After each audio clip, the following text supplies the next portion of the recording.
Hello guys, learning भाई की YouTube channel में आप सभी का बहुत बहुत स्वागत है। मेरा नाम है अविनाश प्रताप सिंह और हम इस सीरीज़ में इन्वॉल्वमेंट पढ़ रहे हैं। हमने लास्ट के लेक्चर्स तक अपना चैप्टर 21 कवर कर लिया है। This is going to be the start of chapter 22। तो चलिए उसको शुरू करते हैं।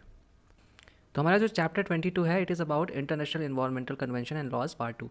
सो हमने लास्ट के लेक्चर्स में क्योटो प्रोटोकॉल तक देख लिया था। तो क्योटो प्रोटोकॉल हमारा एंड कब हो रहा था? 2015 में, राइट। फिर 2015 से ही हमारा पेरिस एग्रीमेंट शुरू हो जाता है। और पेरिस एग्रीमेंट अपने आप में हिस्टोरिक क्यों है? क्योंकि it is last binding agreement जिसने टारगेट सेट किया था, और इसी टारगेट पे आज हम चल रहे हैं, है ना। जितनी भी कंट्रीज़ हैं across the world, Paris agreement के बाद ही वहाँ उन लोगों ने अपनी अपनी कंट्री में टारगेट बनाए कि हम इतने टारगेट्स इतने टाइम पे अचीव करेंगे, है ना। यहीं से कॉन्सेप्ट आता है 2 डिग्री सेल्सियस का, कि हमको प्री इंडस्ट्रियल लेवल के से जो हमारा टेम्परेचर है उसको 2 डिग्री सेल्सियस तक किसी भी हालत में बढ़ने नहीं देना है, और उसके बियॉन्ड भी कोशिश करनी है कि हम लोग सिर्फ 1.5 डिग्री सेल्सियस तक ही बढ़ने दें इसके। तो हमारा मेनली गोल अभी ये है कि हम 1.5 तक रोकें।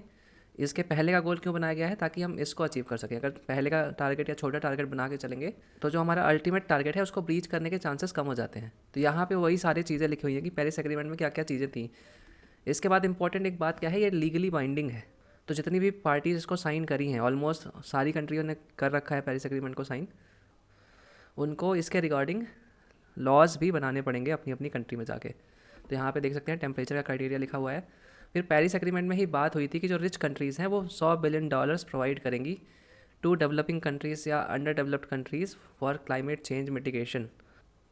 तो ये सारे पॉइंट है कि करके इनको डिटेल में आगे के स्लाइड्स में देखते हैं हम। तो ये UNFCCC की कौन सी कॉन्फ्रेंस ऑफ पार्टीज़ थी? 21वीं नंबर की, है ना, जिसमें हमारा पेरिस एग्रीमेंट हुआ था। ईयर आपको याद रखना है 2015, राइट। और क्योटो हमारा कब से कब तक चला था? क्योटो 2005 में आया था एग्जिस्टेंस में, उसके बाद 2015 तक ये एग्जिस्टेंस में रहा है। तो यहाँ पे देख सकते हैं वही बात लिखी हुई है कि क्योटो प्रोटोकॉल के बाद में सबसे इम्पॉर्टेंट जो एग्रीमेंट आया है या समिट है, यही है पेरिस एग्रीमेंट हमारा। क्यों? क्योंकि इसके बाद से कंट्रीज़ ने इंटेंडेड नेशनली डिटरमाइंड कंट्रीब्यूशन के जो कमिटमेंट है अपनी अपनी कंट्रीज़ में बनाए हैं, है ना। तो जो बड़ी बड़ी पॉल्यूटर्स हैं उनको भी बनाना पड़ा, और जो छोटे पॉल्यूटर्स थे उनको तो बनाना पड़ा ही। क्योंकि इसके पहले क्या हो रहा था, बेसिकली जो क्योटो था वो सबको तो बोलता नहीं था कंट्रोल करने को। क्योटो प्रोटोकॉल में प्रोविज़न था कि जो डेवलप्ड कंट्रीज़ हैं वो कुछ ग्रीन हाउस गैसेस को कम करने की कोशिश करें। तो ना तो सारी ग्रीन हाउस गैसेस कवर्ड थी, ना ही सारे वर्ल्ड के कंट्रीज़ कवर्ड थे। लेकिन पेरिस एग्रीमेंट में ये दोनों ही क्राइटेरिया ख़त्म हो जाते हैं। It is universal in itself और सब पे लागू होता है इक्वली। तो पेरिस एग्रीमेंट लीगली बाइंडिंग तो था, लेकिन उसमें कोई टाइम नहीं दिया गया था। बोला तो गया कि आपको ये एक्शंस लेने हैं, लेकिन कब तक लेने हैं, कब फुलफिल करना है, ये कंट्रीज़ के विल पे छोड़ दिया गया। इसीलिए आप देखोगे कि नेट ज़ीरो का भी जो कॉन्सेप्ट आ रहा है, नेट ज़ीरो कुछ कोई कंट्री बोलती है हम 2050 तक कर लेंगे, हम इंडिया में बोल रहे हैं कि हम 2070 तक करेंगे। तो कोई स्पेसिफिक टारगेट वहाँ भी कोई कंट्रीज़ नहीं दे रही हैं। उसका रीज़न यही है कि relaxation has been provided under the Paris agreement. तो आप देख सकते हैं जो कॉन्फ्रेंस हुई थी उसके पहले ही ऑलमोस्ट 146 कंट्रीज़ ने अपने अपने टारगेट्स बता दिए थे कि हम क्या क्या एक्शंस लेंगे इसके बाद। तो it is one of the most successful agreement अपने आप में। क्यों? क्योंकि लीगली बाइंडिंग जो एग्रीमेंट्स होते हैं इसमें सबको मनवा पाना बहुत हार्ड होता है। तो आपको एक और याद आ रहा होगा, बहुत फेमस लीगली बाइंडिंग इंस्ट्रूमेंट मैंने बताया था लास्ट के लेक्चर्स में, UNCCD, United Nation conference to combat desertification. ये भी लीगली बाइंडिंग है। पेरिस एग्रीमेंट भी लीगली बाइंडिंग है। तो इंटरनेशनल एग्रीमेंट्स में अगर कोई लीगली बाइंडिंग मिलता है तो ये बहुत रेयर है। तो आपको ये एक्सेप्शंस याद रखने हैं। अदरवाइज़ अदरवाइज़ जितने भी एग्रीमेंट्स होते हैं अक्रॉस इंटरनेशनल कम्युनिटीज़, वो सारे बाइंडिंग नहीं होते लीगली। तो आप देख सकते हैं 196 पार्टीज़ हैं पेरिस एग्रीमेंट की। इंडिया ने कब रेटिफाई किया था? 2016 में। तो आप यहाँ पे देख सकते हो कि डिफरेंस दिया हुआ है रेटिफिकेशन का और साइनिंग का। तो मैंने लास्ट के लेक्चर्स में आपको बताया भी था कि डिफरेंस क्या होता है दोनों में। एक बार फिर से सुन लीजिए कि जब कोई भी इंटरनेशनल एग्रीमेंट साइन होता है तो यूजुअली जो डिप्लोमेट होगा ना, जैसे इंडिया का डिप्लोमेट बैठा है यूनाइटेड नेशन में और उसने डिबेट देखी अपने आसपास, तो वो रफली एक समरी बना के इंडिया में दे देता है। फिर उसी के बेसिस पे उसको कंट्रीज साइन कर लेती हैं, है ना, साइन करती हैं, डिबेट करती हैं वहाँ पे। लेकिन इसका एक्चुअल इम्प्लीमेंटेशन साइन होने पे नहीं होता। जब एक बार हम किसी इंटरनेशनल एग्रीमेंट को साइन कर लेते हैं, फिर हमें अपनी नेशनल जो असेंबली होती है जहाँ लॉज बनते हैं वहाँ आके लॉज निकालने होते हैं इसको सपोर्ट करने के लिए। तो उसको हम क्या बोलते हैं? रेटिफिकेशन। अगर हमने लॉ बना दिए सेम चीज़ के लिए लाके कि ये सारे प्रोविजंस एप्लीकेबल होंगे इन इंडिया, तो इसको हम कहेंगे कि रेटिफाइड, मतलब वो एग्रीमेंट हमने रेटिफाई कर लिया है। तो बहुत बार आप देखेंगे कि कंट्रीज साइन तो कर लेती हैं एग्रीमेंट्स को बट रेटिफाई नहीं करती हैं उसको। तो ये डिफरेंसेस हैं। तो एक्चुअली मैटर कब करता है, जब कोई साइन भी कर ले और उसको रेटिफाई भी कर ले। तो यहाँ पे आप देख सकते हैं 2 डिग्री सेल्सियस वाला वही टारगेट लिखा हुआ है कि हमको इसको ब्रीच नहीं करना है। फिर यहीं इसी एग्रीमेंट में आता है नेट ज़ीरो का कॉन्सेप्ट कि नेट ज़ीरो हम अचीव कर लें by half of 21st century, मतलब 2050 तक।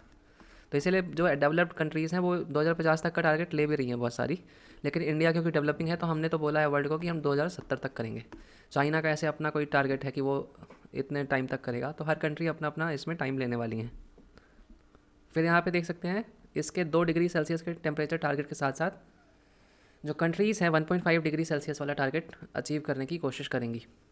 लेकिन ये ऑलमोस्ट इम्पॉसिबल क्यों लगता है, क्योंकि अगर 1.5 डिग्री सेल्सियस वाला टारगेट अचीव करना है हमको तो नेट ज़ीरो हमारा 2050 से पहले का होना चाहिए ऑलमोस्ट ऑल मेजर जो पॉल्यूटर्स हैं उनका, और वो होता हुआ नहीं दिख रहा है किसी भी हालत में। तो इट इज़ मोस्ट लाइकली हम लोग इसको ब्रीच कर देंगे। बहुत सारे तो ऐसे एस्टिमेट्स भी हैं कि हम 2 डिग्री जो टारगेट है उसको भी आराम से ब्रीच कर देंगे, उसको भी हम फुलफ़िल नहीं कर पाएंगे। इसके साथ साथ जो $100 बिलियन का क्लाइमेट फाइनेंस की बात की गई थी by developed nation to developing countries, तो ये भी इसमें एक प्रोविज़न है। ये छोटे छोटे प्रोविजन आपको याद रखने हैं। पहला टेम्परेचर वाला क्राइटेरिया है, फिर फाइनेंसिंग वाला क्राइटेरिया है, फिर थोड़ी सी याद कर लीजिए लीगली बाइंडिंग है या नहीं, रेटिफिकेशन किसने किया है नहीं किया। अब यहाँ पे आप देख सकते हो यूएस है, इसने विथड्रॉ कर लिया है पेरिस एग्रीमेंट से। अब यूएस का विथड्रॉल मैटर भी करता है, क्यों? क्योंकि एक तो डेवलप्ड कंट्री था तो ये पैसा भी दे रहा था, है ना, इस फंड में।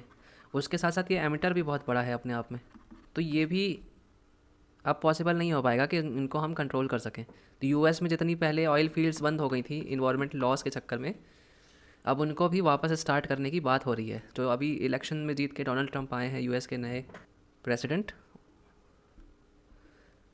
वो जनवरी में ऑफिशियली ओथ लेंगे प्रेसिडेंट की, और उसके बाद हो सकता है कि जो कई सालों से ऑयल फील्ड्स बंद थी पॉल्यूशन के कारण या इंडस्ट्रीज़ ऐसी बंद थी इन्वायरमेंट पॉल्यूशन के कारण, वो सारी वापस आपको देखने को मिले। क्योंकि जितने भी डिबेट्स हो रहे हैं यूएस की तरफ से हमको यही बयान सुनने को अभी तक मिले हैं।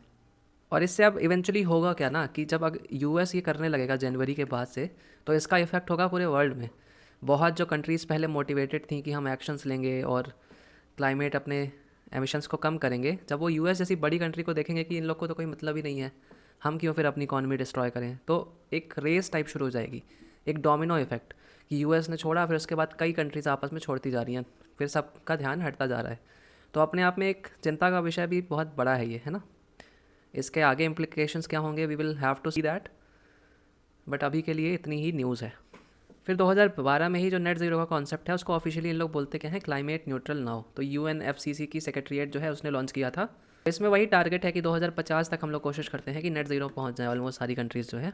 वो पहुंचेंगे कैसे, हम 3 स्टेप्स हैं इसके। पहले तो हमारे जो क्लाइमेट फुटप्रिंट है उसको मेज़र करें, फिर उससे जो एमिशंस हो रहे हैं उसको जितना रिड्यूस कर सकते हैं करें, और जो हम नहीं कर पा रहे हैं उसको कार्बन ट्रेडिंग की मदद से, या फिर जो हमने पुराने लेक्चर्स में देखे थे कार्बन मार्केट के बारे में, उनकी हेल्प से वो ऑफसेट करें। तो ये स्टेप्स इसमें बताए गए हैं टू अचीव कार्बन न्यूट्रलिटी या फिर नेट ज़ीरो। यूपीएससी 2016 का क्वेश्चन आप देख सकते हैं, with reference to agreement at UNFCCC meeting in Paris in 2015 which of the following statement is are correct. तो पहली स्टेटमेंट है हमारी, the agreement was signed by all the member countries of the United Nation and it will go into effect in 2017। तो ये गलत है। The agreement aims to limit the greenhouse gas emissions so that the rise in average global temperature by the end of this century does not exceed 2 degrees Celsius or even 1.5 degrees Celsius above pre-industrial level. तो yes, ये अपने आप में true है। तो developed countries acknowledge their historical responsibility in global warming and committed to donate $1,000 billion। तो ये अपने आप में रॉन्ग है, $100 बिलियन की बात हो रही है, और वो टारगेट भी पूरा नहीं हो रहा है। $1,000 बिलियन तो अपने आप में बहुत बड़ी अमाउंट है। तो इसका आंसर क्या होगा, 2 ओनली। पेरिस एग्रीमेंट के बारे में खास बात क्या है कि नवंबर 2016 में ये इफेक्ट में आया था। साइन कब हुआ था, 2015 में, और इफेक्ट में कब आया, 2016 में। इफेक्ट कब आता है, जब समथिंग 50 या 55 कंट्रीज़ उसको रेटिफाई भी कर लें। तो इस टाइम तक रेटिफाई कर लिया था 55-60 कंट्रीज़ ने, तब ये एग्जिस्टेंस में आ गया था। तो क्योंकि ये यूपीएससी 2016 में क्वेश्चन था, उसी टाइम ये न्यूज़ में रहा होगा, राइट। 2015 में ही हुआ था लास्ट ईयर का क्वेश्चन, तो ये करंट अफेयर का बेस्ड क्वेश्चन था उस साल के लिए। फिर यूपीएससी 2018 का क्वेश्चन है, momentum for change climate neutral now is an initiative launch by UNFCCC secretariat. तो आपको याद रखना है ये जितने भी हमने प्रोटोकॉल पढ़े हैं ये सारे इसी से आते हैं, UNFCCC से, राइट। क्योटो इससे रिलेटेड है, क्योटो के बाद पेरिस आ रहा है। ये क्रोनोलॉजी भी आपको याद रखनी है, ज़्यादा कुछ है नहीं, एक बार आपको समझना है। यहाँ से फ्रेमवर्क हमको मिला है ना, इसी फ्रेमवर्क को यूज़ करके हम एग्रीमेंट बनाते जा रहे हैं। फिर इसमें भी अलग अलग नाम आ रहे थे बीच बीच में जब मैंने आपको पढ़ाए थे, तो वो सारे नाम को आपको एसोसिएटेड टर्म्स में याद रखना है। तो यहाँ पे इसका आंसर क्या होगा, UNFCCC सेक्रेटरीट। फिर है the term INDC sometimes seen in the news in context of. तो ये भी UPSC का करंट अफेयर बेस्ड क्वेश्चन रहा होगा, क्योंकि 2016 का क्वेश्चन ये, और 2015 से ही इस पर डिबेट सारा शुरू हुआ था। पेरिस एग्रीमेंट, वही फिर PT में शायद आया हो, करंट अफेयर बुकलेट्स में आया हो, शायद बच्चों से बन भी गया हो। तो आप UPSC के एग्जामिनेशन में देखोगे ना, बहुत सारे क्वेश्चन ऐसे आते हैं जो करंट अफेयर बेस्ड हैं। लाइक थ्योरी पार्ट तो हमने ऑलमोस्ट अभी तक पढ़ लिया सारा जितना हमें पढ़ना था, अब थोड़ी बहुत 1-2 टॉपिक्स बचे हैं।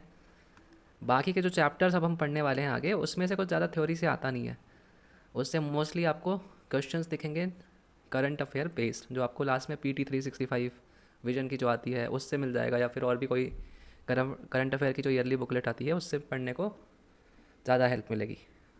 तो ये SDG से रिलेटेड है नहीं, एशियन इंफ्रास्ट्रक्चर इन्वेस्टमेंट बैंक से रिलेटेड है नहीं, वॉर अफेक्टेड मिडिल ईस्ट से है नहीं। तो ये सारा आपको पता है, बेसिक सा क्वेश्चन था, सिंपल सा, तो इसका आंसर B होगा। फिर इस समिट के पहले चाइना और US की डील भी हुई थी एमिशन कट पे, तो इस पर भी इन लोगों ने बात किया था कि टाइम टेबल हम डिसाइड कर लेते हैं म्यूचुअली कि हम कैसे कैसे इसको रिड्यूस करेंगे। जैसे US ने एग्री किया था कि हम 2025 तक 26 से 28% अपना गिरा देंगे एज़ कम्पेयर टू 2005 लेवल, और चाइना ने यहाँ पे बोला था कि हमारा मैक्सिमम जाएगा 2030 तक, उसके बाद हम इसको रिड्यूस करने की कोशिश करेंगे। जो हमारे non fossil fuel based energy sources हैं उसको हम बढ़ाने की कोशिश करेंगे बाई 20% इन नेक्स्ट 16 ईयर। तो जब ये ऐसे एग्रीमेंट हुए थे, अब आपको पता है इंडिया भी एक बहुत बड़ा पॉल्यूटर है इस समय वर्ल्ड में। भले हमारा per capita emissions are less, और इतनी ह्यूज पॉपुलेशन है हमारी देश की कि जो हमारा बड़ा वो पॉल्यूशन होता है उस बेसिस पे वो पर कैपिटा बेसिस पे नहीं दिख पाता। तो एक होल, तो एक इंडिया एज अ होल देखेंगे तो बहुत बड़ा एमिटर हैं हम ग्रीन हाउस गैस एमिशंस के। और वहीं जब पर कैपिटा टर्म्स में देखेंगे तो हम US के 1/10 आते हैं, चाइना के 1/4 आते हैं। तो इससे हमारी कंट्री में भी इंटरनेशनल मोरल प्रेशर आता है कि बाकी कंट्रीज़ इन्वायरमेंट की बात कर रही हैं लेकिन हम नहीं कर रहे हैं। हालांकि अब यही चीज़ उल्टी हो रही है, राइट, कि US अब बोल रहा है कि हम तो नहीं मानेंगे ये सारे नियम कायदे। तो इससे एक मोटिवेशन भी जाएगा बाकी कंट्रीज़ में कि हम भी नहीं मानते हैं भाई। जब आप बड़ी कंट्री होकर नहीं मान रहे, आप रिच होकर नहीं मान रहे, तो जो स्ट्रगल कर रहा है वो क्यों इतने सारे रूल और कायदे मान के चले। तो नेक्स्ट जो डिकेड होगा यहाँ से हमको इंटरेस्टिंग होगा देखने को कि हम इन्वायरमेंट के टर्म्स में कहाँ जाते हैं वर्ल्ड को लेके। फिर यहाँ पे 2 टर्म्स हैं, नेट ज़ीरो एमिशंस और कार्बन न्यूट्रलिटी। तो दोनों कई बार आपस में इंटर रिलेटेड यूज़ भी हो जाते हैं, लेकिन एक छोटा सा डिफरेंस है। जब हम नेट ज़ीरो की बात करते हैं तो हम सारी ग्रीन हाउस गैसेस की बात कर रहे होते हैं कि जितनी भी ग्रीन हाउस गैसेस हम एमिट कर रहे हैं एटमॉस्फेयर में, उतनी एटलीस्ट या उससे ज़्यादा ही सिंक भी हो जानी चाहिए सेम अमाउंट ऑफ टाइम में। तो उसका मतलब होता है नेट ज़ीरो हैं हम। वहीं पे जब हम कार्बन न्यूट्रलिटी की बात करते हैं तो हम CO2 एमिशंस की सिर्फ बात कर रहे होते हैं, बाकी ग्रीन हाउस गैसेस से हमें मतलब नहीं होता है कि हम CO2 जितना निकाल रहे हैं उतनी अब्जॉर्ब भी कर लें। तो इंटर रिलेटेड यूज़ आपको एज ए एस्पिरेंट इसको डिफरेंस को याद रखना है कि जब आप टर्म यूज़ करो क्लाइमेट चेंज के लिए तो it should be net zero, और कार्बन न्यूट्रलिटी ऐसी जगह पे यूज़ हो जहाँ पे कार्बन डाइऑक्साइड की बात करनी है हमको। तो आप देख सकते हैं जो global green house gas emission है उसको हमें 45% तक गिराना पड़ेगा बाई 2030, और 2050 तक हमको नेट ज़ीरो जाना पड़ेगा to keep the warming level below 1.5 degree Celsius. और इसको करने के लिए हमें जो कोल एनर्जी हम यूज़ कर रहे हैं आज वर्ल्ड में उसको बंद करना पड़ेगा, रिन्यूएबल्स की तरफ जाना पड़ेगा। तो ये सारे टारगेट्स हैं तो but not at all easy, किसी भी तरीके से किसी भी संदर्भ में ईजी नहीं है टू अचीव। फाइनेंसेस की दिक्कत होती है, मोटिवेशन की दिक्कत होती है, उसके बाद इंडिविजुअल नेशन के एक्शन भी उतने मैटर नहीं करते, क्योंकि क्लाइमेट चेंज एक कलेक्टिव इशू है पूरी अर्थ के लिए। सपोज़ करिए 2 कंट्री नेबर हैं, एक कंट्री में बहुत अच्छे इन्वायरमेंट लॉज हैं और दूसरी उल्टी ही चलती है एकदम, जहाँ पे एकदम ही ख़राब इन्वायरमेंट लॉज हैं। तो क्लाइमेट वो दोनों के ही डिस्ट्रॉय करेगी जो ख़राब वाली कंट्री है, तो इसलिए collective action is more important. तो ये सारे इसमें चैलेंजेस अभी भी बने हुए हैं।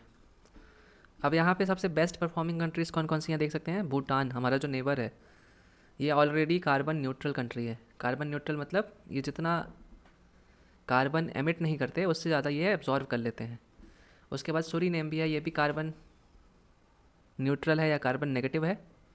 तो ये यहाँ पे आप देख सकते हैं। फिर स्वीडन है हमारा 2045 का जिसने टारगेट रखा है, यूके ने 2050, फ्रांस ने 2050, डेनमार्क, न्यूजीलैंड, तो इन सब ने 2050 का रखा है, विच इज़ ऑल्सो गुड, क्योंकि पेरिस एग्रीमेंट के हिसाब से हम इतना ही एस्टिमेट कर रहे थे कि आप 2050 तक नेट ज़ीरो अचीव कर लें। लेकिन जो बड़े पोल्यूटर हैं, चाइना, यूएस, इंडिया, हम लोगों ने टारगेट नहीं बनाया है, और हमारा टारगेट तो इंडिया का कितना है 2070 के तक। हालांकि इससे जो रिलेटेड डाटा है ये हमेशा अपडेट होता रहेगा, क्योंकि अपडेट्स आती रहती हैं, कभी कोई कंट्री आ जाती है प्लान्स को लेकर, कभी कोई कंट्री इससे बाहर ही निकली जा रही है पूरी तरीके से। तो इससे अगर क्वेश्चन बनता है किसी कंट्री से रिलेटेड, तो उस केस में most likely it is going to be from the current affairs.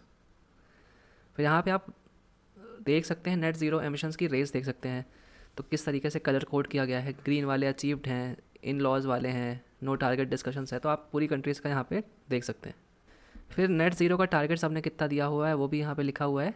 तो इंडिया का देख सकते हैं आप 2070 है, China, Indonesia, Russia, Saudi Arabia 2016 लोगों ने दिया हुआ है, टर्की का 2053 है, एंड फिर यहाँ पे सारी कंट्रीज़ हैं जिनका 2050 है। और फिर स्वीडन जो है हमारा यहाँ पे लिखा नहीं है स्वीडन, इसका 2045 है। तो जब से ये पेरिस एग्रीमेंट हुआ है, बहुत सारे डिस्कशन, बहुत यूनिवर्सिटीज़ में पॉलिसी मेकर्स हैं या फिर जो कंट्रीज़ हैं या एक्सपर्ट्स हैं, उन पे ये डिस्कशन शुरू हो गया है कि नेट ज़ीरो एमिशन हम अचीव कैसे करें, क्या प्रैक्टिकल टारगेट्स होने चाहिए, किस तरीके से स्टेप बाय स्टेप अप्रोच लेनी चाहिए हमको। तो एक यहाँ पे स्टेप बाय स्टेप अप्रोच आपको दिख जाएगी कि 2025 तक हम ये कर लें, 2027 तक ये कर लें। तो ये सारी आपको अप्रोच यहाँ पे लिखी हुई है एक टाइमलाइन के तौर पे। फिर उसके बाद यहाँ पे भी देख सकते हैं आप क्लाइमेट फ्रेंडली चीज़ें लिखी हुई हैं, क्लीन कोल टेक्नोलॉजी लगाइए, कार्बन सीक्वेस्ट्रेशन पे ध्यान दीजिए, forestation, geo engineering, electric mobility, renewable energy, carbon trading, carbon tax. तो वही सारे जो इन्वायरमेंट से रिलेटेड हमने प्रोविजंस पढ़े थे ना, वही सारे एक्शंस यहाँ पे लेने हैं और एक टाइम लाइन के फॉर्म में लेने हैं, ताकि हम 2050 तक उसको अचीव कर लें। तो पेरिस एग्रीमेंट के अंडर जो यूरोपियन यूनियन है उसने अच्छा खासा एक टारगेट लिया था कि हम एमिशंस जो है हमारे 40% तक रिड्यूस कर देंगे बाई 2030 ओनली। और फिर उसके बाद ये deal I, European green new deal. इसमें इन लोगों ने बोला कि हम एटलीस्ट 50% करेंगे और 55% फिर उसको और खींचने की कोशिश करेंगे। तो ये अपने आप में बहुत बड़े टारगेट है, 2030 तक इसको अचीव कर पाना, मतलब huge amount of money will have to be spend in order to achieve these targets. अब इंडिया के ऑब्जेक्शंस क्या हैं नेट ज़ीरो से, वो भी पढ़ लीजिए, और यही इंपॉर्टेंट है। अगर हम प्रिपरेशन कर रहे हैं, ऑफिसर बनना चाहते हैं, तो वी शुड नो कि इंडिया का स्टैंड क्या है, why we are opposing it, what are the objection that we are putting forward. तो ये सारी चीज़ें आपको पता होनी चाहिए। इंडिया का पहला जो आर्ग्यूमेंट है कि जो नेट ज़ीरो का गोल्स है ये 2015 के ओरिजिनल जो एग्रीमेंट है उसका पार्ट नहीं है, तो आप कंपल्शन इसके लिए नहीं कर सकते। ओरिजिनल जो एग्रीमेंट था उसमें सिर्फ इंटेंडेड नेशनली डिटरमाइंड कंट्रीब्यूशंस की बात की गई थी कि हम कौन कौन से एक्शंस लेंगे एज अ कंट्री लेवल। अभी जैसे हमने पढ़ा कि UNFCCC की जो सेक्रेटरीट है उसने लॉन्च किया था 2015 में ही अलग से, है ना इसको। फिर यहाँ पे इंडिया बोल रहा है कि एक अलग से पूरी नेट ज़ीरो की डिस्कशन करने से बेटर ये है कि आप लोगों ने जो प्रॉमिस किया है अंडर पेरिस एग्रीमेंट उसी को फुलफ़िल करके पहले दिखाइए, कि पहले इतना तो कर लीजिए फिर आप इतने की बातें करने की बात करिए। ऐसा आर्ग्यूमेंट है हमारा, और इन अ वे सही भी है। बातें इतनी होती हैं इन्वायरमेंट से रिलेटेड और उससे रिलेटेड कोई एक्शन नहीं लिए जाते। इनफैक्ट आपको शॉकिंग लगेगा कि इंडिया बहुत अच्छा परफॉर्मर होता है कई बार, कि जो अपने टारगेट हम बोलते हैं उसको हम अचीव करके दिखाते भी हैं इंटरनेशनल लेवल पे। फिर जो नेक्स्ट ऑब्जेक्शन है इंडिया का, इंडिया एक डेवलपिंग कंट्री है ना, तो हम डेवलपिंग कंट्री है, हमको डेवलप्ड बनने के लिए हायर इकोनॉमिक ग्रोथ चाहिए। और अगर हम इसी बीच में लॉज में फंस जाएँ बहुत सारे, कि हम मैगी टेक्नोलॉजीज़ की बात करने लगे, हम बेसिक जो नेसेसिटीज़ हैं, रोड हैं हमारी यहाँ की, उन पे ध्यान ना दें, बस कार्बन एमिशंस पे ध्यान देने लग जाएं, तो उस केस में वो हम अफोर्ड कर नहीं सकते। इसीलिए नेट ज़ीरो का कॉन्सेप्ट इंडिया के लिए पॉसिबल नहीं है। तो ये भी हमने ऑब्जेक्शन दिया था।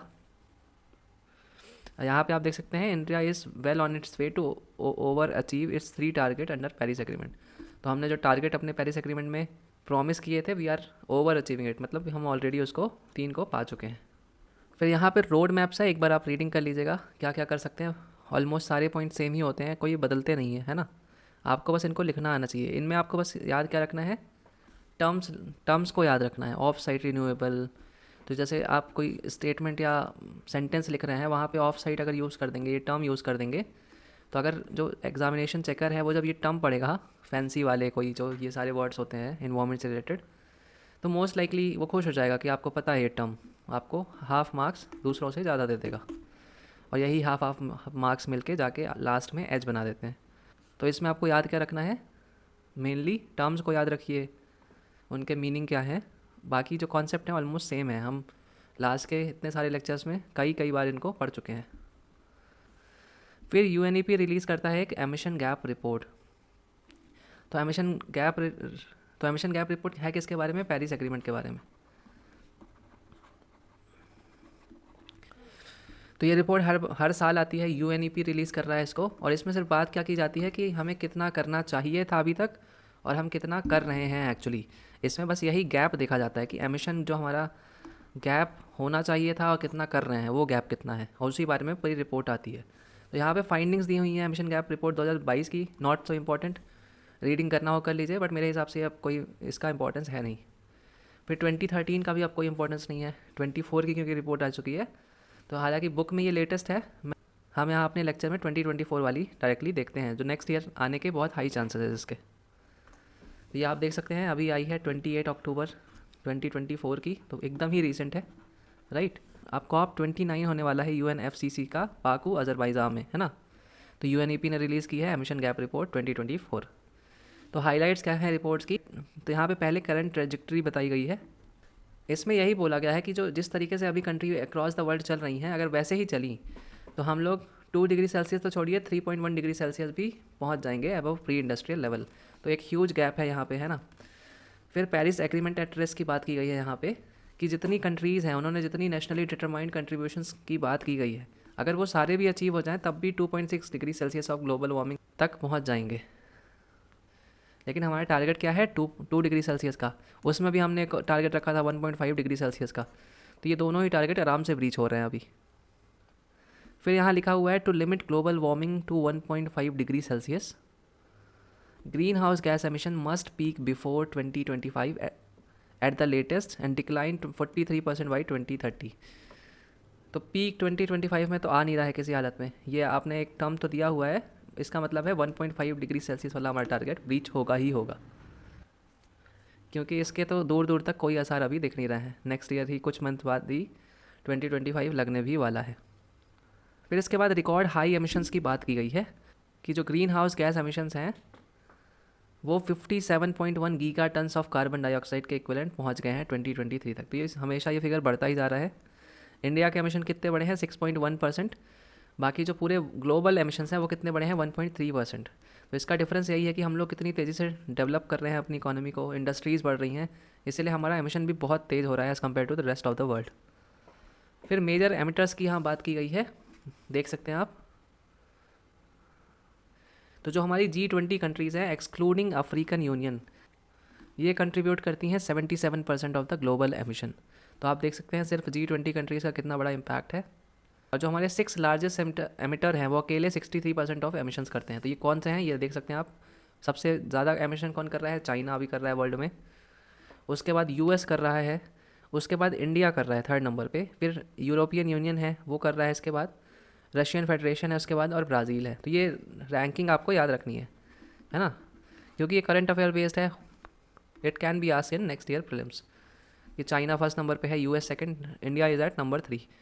ये नंबर्स भी अगर याद कर सकते हैं, माइंड में रख सकते हैं तो अच्छी बात है, अदरवाइज़ इतना कोई खास इंपॉर्टेंट नहीं है।